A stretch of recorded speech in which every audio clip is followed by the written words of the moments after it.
ఇవన్నీ విన్నాక పెళ్ళికొడుక్కి అండ్ వాళ్ళ ఫ్యామిలీ వాళ్ళందరికీ గూడా ఈ అమ్మాయి క్యారెక్టర్ గురించి అస్సలు ఒక్క పర్సెంట్ గూడా అయితే అర్థం కాలేదు. తల్లిదండ్రులు, మన రిలేటివ్స్ ఎంత చెడ్డవాళ్ళైనా కూడా మనం ఒక పరాయి ఇంటికెళ్ళిన తర్వాత వాళ్ళ గురించి మంచిగానే చెప్తాము.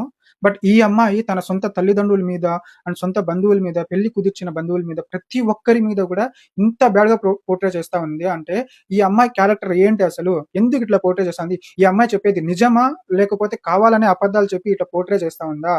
ఒకటి చూస్తే కాపురం చేయడం లేదు. ఇంకోటి చూస్తే ఇంట్లో మంచిగా ఉండడం లేదు. అత్తని వేధిస్తా ఉంది. భర్తని వేధిస్తా ఉంది. మామగారిని ఇంట్లో నుంచి వెళ్ళిపోయేలా చేసింది. ఈ అమ్మాయి క్యారెక్టర్ ఏంటి అని అర్థం కాక చాలా ఎలాంటి సిట్యుయేషన్‌లో ఉంటారంటే వీళ్ళు, ఏందిరా ఈ పెళ్లి చేసుకొని ఇట్లయిపోయిందేందిరా జీవితము, మంచిగా మారుతుంది అనుకున్న జీవితము ఈ అమ్మాయిని పెళ్లి చేసుకొని వీళ్ళ కుటుంబంతో సంబంధం కుదుర్చుకొని ఇట్లా అయిపోయినామేంటి మనము. పెళ్లి చేసుకున్నప్పటి నుంచి ఒక్క రోజు సుఖం లేదు, సంతోషం లేదు, ఏదీ లేకుండా ఇంత బాధపడతా ఉండామే అనైతే చాలా అంటే చాలా హార్డ్ సిట్యుయేషన్‌లో అయితే ఎళ్ళిపోతారు వీళ్ళందరూ కూడా.